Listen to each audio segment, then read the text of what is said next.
Welcome back to the channel. So I ain't covered gaming news in a while. I ain't did gaming news weekly in like 2 weeks. I've been covering Hella Steam Next Fest. Those videos are going up on the channel as we speak, and they're all available for like members. So like the members, they get them first because YouTube got the members tab and things like that. But they're all going up right now. But we're talking about Scalebound because every media outlet is covering Hideki ass and Scalebound. There's people saying Scalebound's coming back. Scalebound needs to be left in 2020. I mean 2016. That shit need to be left 10 years ago because that's when we wanted Scalebound. 10 years ago. Scalebound has been canceled for 10 years. We need to stop this. I mean, it's not 10 years yet exactly. Almost 10 years though. Scalebound has been canceled a long time. There's been many rumors and speculations on why it got canceled. Microsoft and Phil took the brunt of the attack. But then Platinum slowly start like accepting the reality that they're the reason Scalebound got canceled. But Platinum Games and Microsoft are kind of rekindling their relationship. They're partnered with Team Ninja. They're making the next Ninja Gaiden game. It's looking all good. But why is Hideki ass in the news? Hideki left Platinum 2 years ago, I think. He ain't been at Platinum for a while. Hideki has a whole new studio. They're making a Kame sequel. They just announced it at the Game Awards. So why is Hideki still talking about Scalebound? It's because on the Twitterverse, Hideki was shown at his new studio showing his young proteges what shoulda, coulda, woulda been Scalebound. And he was showing them the E3 clips, the gameplay clips, things like that. And like, Hideki, you were in charge of the Scalebound. You was in charge of the Scalebound team. You let that shit fall through the cracks.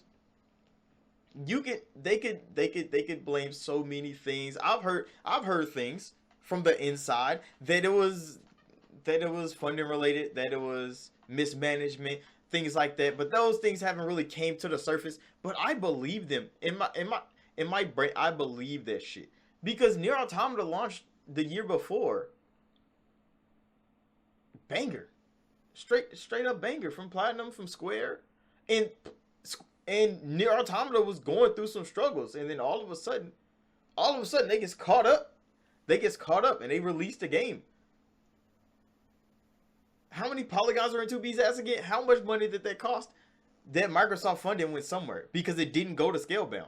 That is what I heard, and that's what I believe. Because when Microsoft came to see Scalebound after they showed it at E3, the next milestone, they went to go see Scalebound, and nothing had progressed. How was that possible? Where did the funding go? That's what I heard anyway. And then Hideki ass was just like, oh well, we need more. Nah. Because first they needed more time because they delayed the game. But then when Microsoft came there to see where the game was, nothing was progressed. That's why Microsoft pulled the plug. That's why they grabbed the IP and threw it in a vault. That's why they haven't forgiven Hideki ass specifically. But Platinum Games and Microsoft's relationship is kind of fixing. It's kind of rekindling with this Ninja Gaiden thing.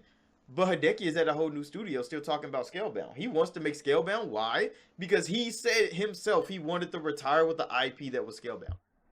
That is the game he wants to make. That is peak Hideki. To him anyway. Because he's wanted to make this game since the beginning of his gaming journey. And then he had the one time. And the leadership and the team. They were still like progressively learning how they were gonna make this game while making this game. So it could just be just like they just didn't have the discipline to bring this game to fruition at the time. But a lot of things went wrong behind the scenes with Scalebound. Microsoft took the brunt of the assault from the gaming media, from the fans, nigga, from the non-fans. Because Scalebound, they were banking on Scalebound. After Quantum Break, they were banking on Scalebound, and Scalebound got canceled. Oh my goodness, we were there. We seen all that shit happen, bro. We seen all that shit happen. The Xbox One got fucking obliterated because of that. Because Scalebound was gone, bro. It's supposed to be flagship, especially after Nier Automata came to such success. And then they announced that they weren't gonna make an Xbox version of the game. Do you not know how Platinum and Microsoft relationship was looking after that happened? Because the other Platinum team was working on Nier Automata with Square Enix. And it had some freelancers there too. Nier Automata was going through a rough patch. And then all of a sudden that shit just shaped the fuck up. And they got a great game out the door. But Hideki's team at Platinum just couldn't get it done. But they've done other things since Scalebound. They've kind of like, you know, branched out, mastered some things. Bayonetta came out, and you know they've grown a lot since failing to create Scalebound, and then his ass left Platinum. But he's still on this Scalebound. I don't want Scalebound to die. We need to stop having this every year or so. Scalebound news is coming up, and it's starting to end up like Half-Life 3 and fucking Bloodborne's remaster. Like, that shit don't exist to me, bro. Unless that shit pops up on a showcase, that shit is in my hands, in my controller, I can play it. That shit doesn't exist to me. Scalebound just needs to die, high key. But Hideki gonna keep bringing this shit up because he wants to retire with that Scalebound name. He want that IP to come to fruition. But I don't think Microsoft has forgiven him specifically, because now he has a whole new studio. He's working on a whole new game. He's still stuck on Scalebound, bro. He's still asking Phil, hey, can we get this done? Nah, I don't know if they forgive you, bro. I don't know, because Platinum didn't own up to their mistake until like 2020, bro. 3 years after the game is canceled, they finally came out and said, yeah, we're sorry about Scalebound. I don't know. I really don't know how their relationship is going, but Scalebound is dead, bro. It's dead to me. Until that shit is done, they can shadow drop that motherfucker and I'll play the shit out of it. But other than that, like, nah, nigga, Scalebound is dead. We need to start covering this shit every year. But I'm gonna end this right here. So make sure that like button, subscribe, and I'll see y'all in the next one.